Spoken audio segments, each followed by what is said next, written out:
Cuando se requiere almacenar una gran cantidad de datos en alguna estructura de datos, Python nos ofrece como primera y principal estructura la de las listas, que es una estructura de datos que tiene un montón de características beneficiosas, tales como tamaño flexible, se pueden mezclar los tipos, tiene varios algoritmos que ya se encuentran programados.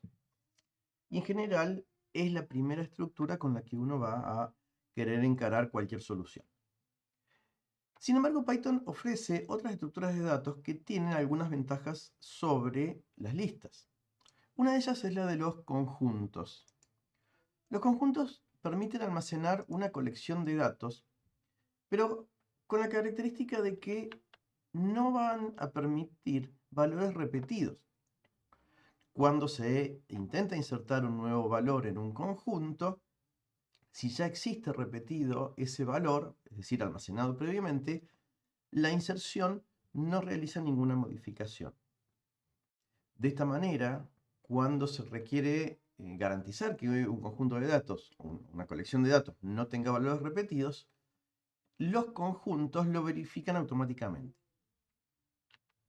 Otra característica de los conjuntos es que no tienen índices, es decir, se almacenan valores dentro de la estructura de datos, se las puede recorrer posteriormente, pero no tiene el concepto de orden, como en el caso de las listas, en donde se maneja un orden de inserción, si se las agrega con append, por ejemplo. En los conjuntos no hay índices, no se puede referenciar al primero, al segundo, al tercero o al último. Solo se los puede realizar con los conjuntos las operaciones de recorridos y sobre todo la operación de búsqueda. Los conjuntos tienen un método para verificar o determinar si cierto valor ya está almacenado en el conjunto, informar si pertenece o no al conjunto, con la característica central de que estas búsquedas son sumamente rápidas. En una lista, una búsqueda va a requerir un algoritmo con velocidad lineal, con complejidad temporal lineal, ya que la única forma de buscar una lista es recorrer todo el conjunto de los datos. Los conjuntos, sin embargo, cuando almacenan los valores, aplican un algoritmo que permite realizar una búsqueda en un tiempo casi constante, es decir, independiente de la cantidad de datos que se almacenaron. Se llenaron 1000 elementos en un conjunto, las búsquedas tendrán cierto tiempo. Si el conjunto tiene 1.000.000 de elementos, la búsqueda no va a ser mucho más grande, ni va a ser, no va a llevar un tiempo proporcional a ese 1.000.000 de elementos, sino que será quizás el doble de tiempo que cuando el conjunto tenía solamente 1000. Esto permite realizar operaciones en donde la cantidad de elementos no sean tan responsables en cuanto a la complejidad temporal. En ese sentido son la estructura de datos más adecuada para realizar operaciones de búsqueda. Como toda colección, dispone de mecanismos para operar como una colección de datos. Para poder crear un conjunto, se dispone de inicialmente 3 formas posibles. La función set crea un conjunto vacío. Simplemente se asigna en una variable el resultado de ejecutar esta función sin parámetros y ya se dispone de un conjunto sobre el que se pueden agregar nuevos datos.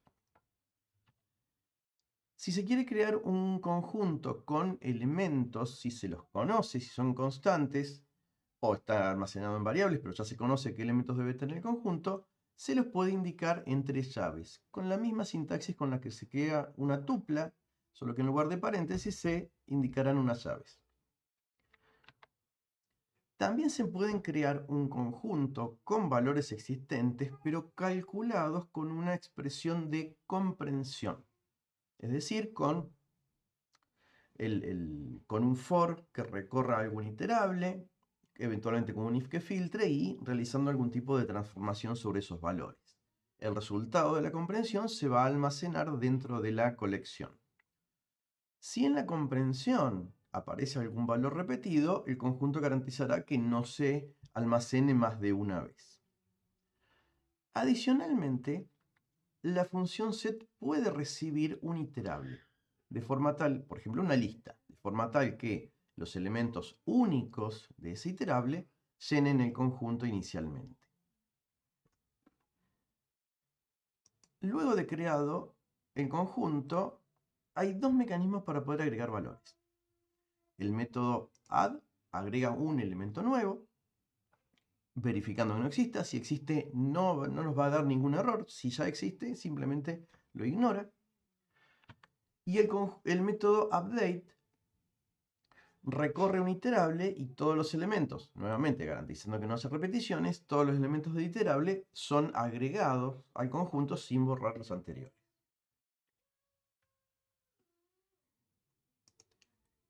Para realizar eliminaciones en un conjunto, se disponen de varias formas.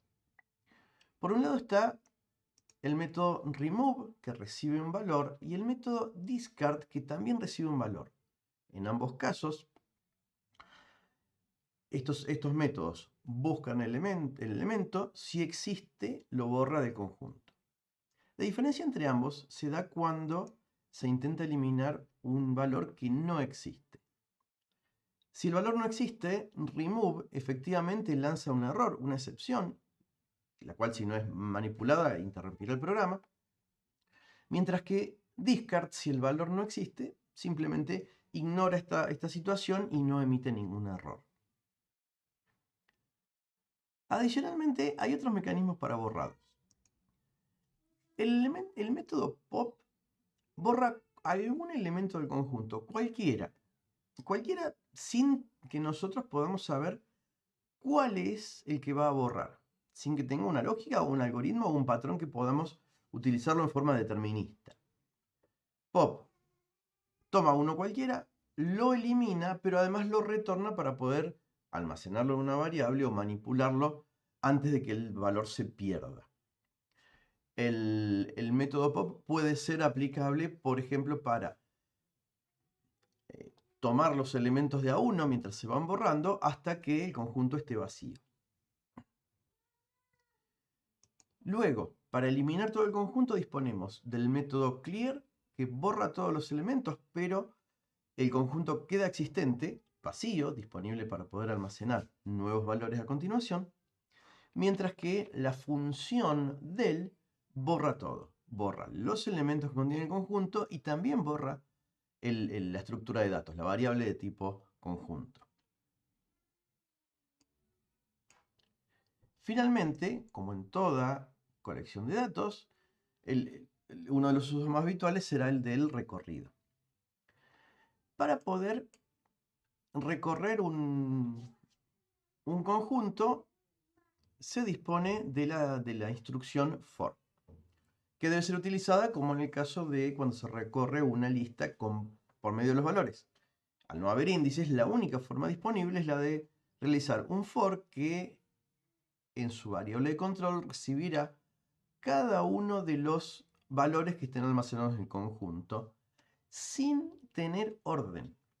Es decir, el for en un conjunto va a recorrer los valores aparentemente mezclados. No van a recibirse ni en orden según sus valores, ni en el orden de carga, como en el caso de una lista.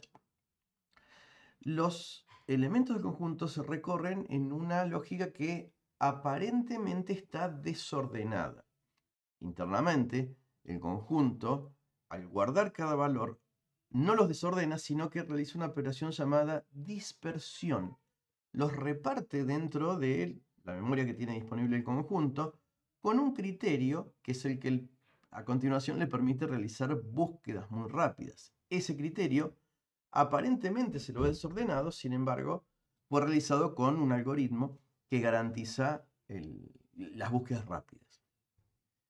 Dado que recorrer un conjunto parece estar totalmente desordenado, aunque no lo sea, los conjuntos disponen de un método llamado sorted.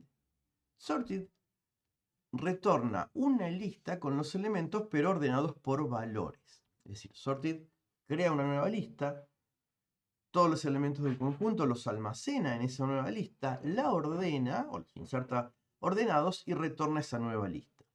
Normalmente esta lista va a servir para realizar un recorrido ordenado por valores. Generalmente una lista que va a ser efímera. Pero de esa manera ya se puede operar con el conjunto aplicándolo con algún criterio de ordenamiento.